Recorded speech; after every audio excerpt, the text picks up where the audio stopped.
자, 여러분. 한국 영화는 이제 진짜 끝났다. 다들 이렇게 탄식하던 시점이 있었잖아요. 그런데 그 암흑기 속에서 무려 1600만 명이라는 말도 안 되는 기적 같은 스코어를 기록한 영화가 탄생했습니다. 바로 왕과 사는 남자인데요.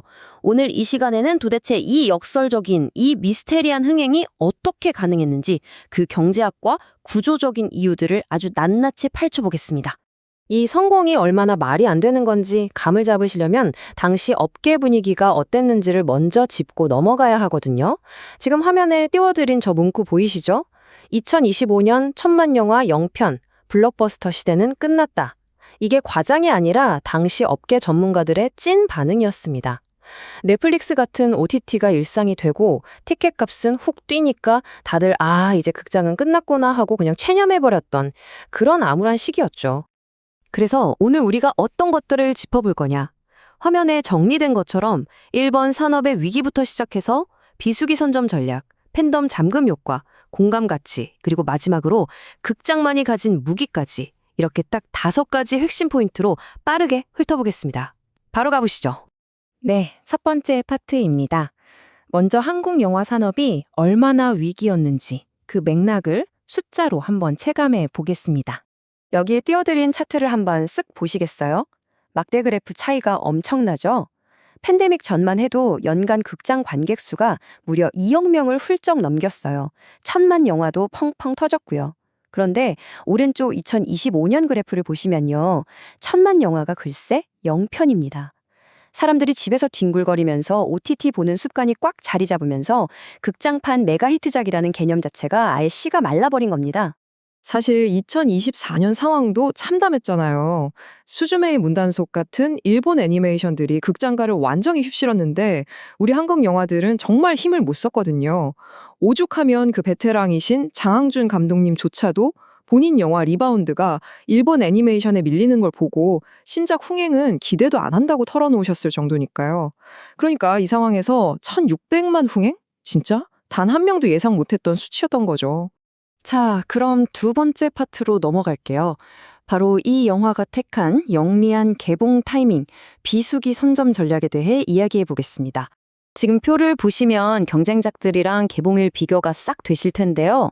보통 휴민트나 넘버원 같은 대작들은 전통적인 대목, 그러니까 설 연휴 정중앙을 딱 노리고 들어오잖아요. 그런데 왕과 사는 남자는 이 상식을 완전히 깨버립니다. 연휴도 아닌 애매한 2월 6일에 그냥 개봉을 강행해버려요. 이게 얼핏 보면 진짜 무모한 거 아니야? 싶으실 텐데 아니요. 여기엔 엄청난 노림수가 숨어 있었습니다. 바로 선점 효과죠. 남들 다 눈치 보는 비수기에 먼저 딱 치고 들어가서 폭발적으로 입소문을 만들어 놓는 겁니다. 그럼 어떻게 될까요? 막상 명절 연휴가 돼서 관객들이 영화나 볼까? 하고 극장에 올 때쯤엔 이미 이 영화가 무조건 봐야 하는 대세픽으로 굳어져 있는 거예요. 뒤늦게 경쟁작들이 쏟아져 들어와 봤자 사람들은 이미 검증된 대세 영화 표를 끊는다는 거죠. 기가 막힌 전략이 아닐 수 없습니다. 세 번째 핵심 포인트입니다.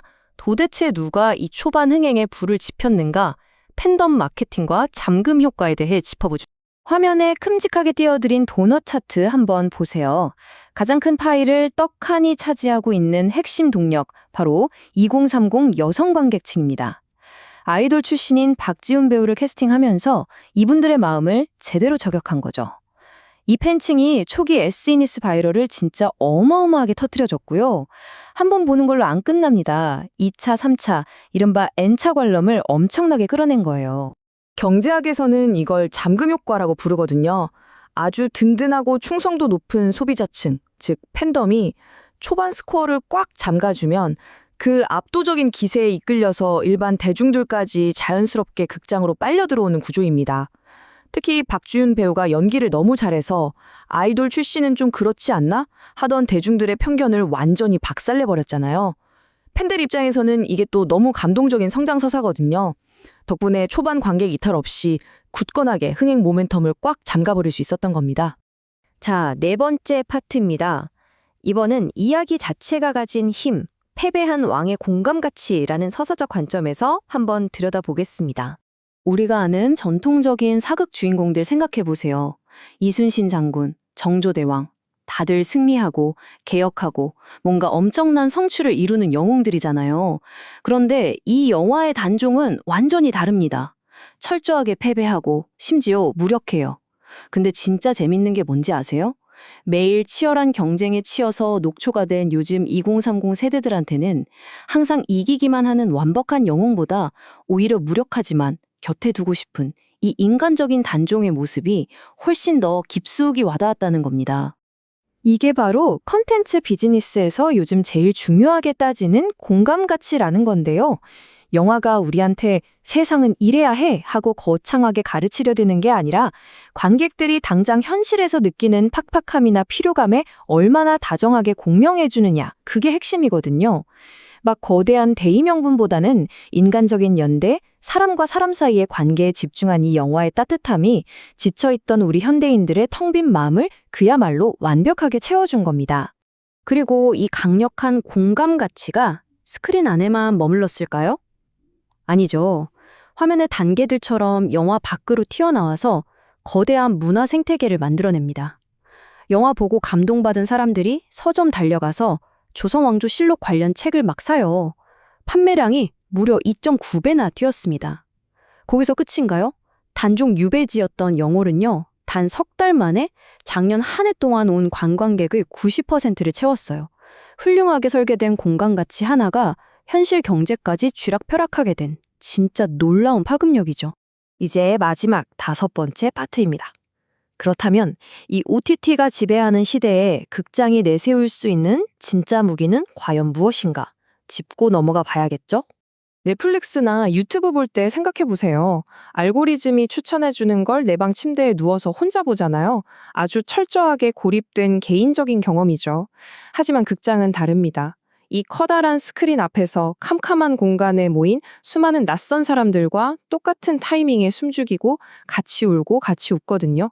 이 집단적인 감정의 체험, 이거는 방구석 OTT가 아무리 날고 기어도 절대로 복제할 수 없는 극장만의 압도적인 카타르시스입니다.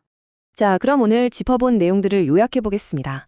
2020년대의 새로운 메가 흥행 방정식. 명절 대목을 피해서 판을 깐 치밀한 비수기 선점. 팬덤을 꽉 묶어준 강력한 잠금 효과. 그리고 지친 현대인들을 위로해준 압도적인 공감 가치입니다. 이 세 박자가 딱 맞아떨어지면서 1600만이라는 기적의 스코어가 나온 거고요. 결국 관객의 마음을 깊게 울리는 제대로 된 웰메이드 상업 영화라면 극장이라는 이 특별한 공간을 여전히 구원할 수 있다는 걸 아주 멋지게 증명해냈습니다. 마무리하기 전에 여러분께 질문 하나 드려보고 싶습니다.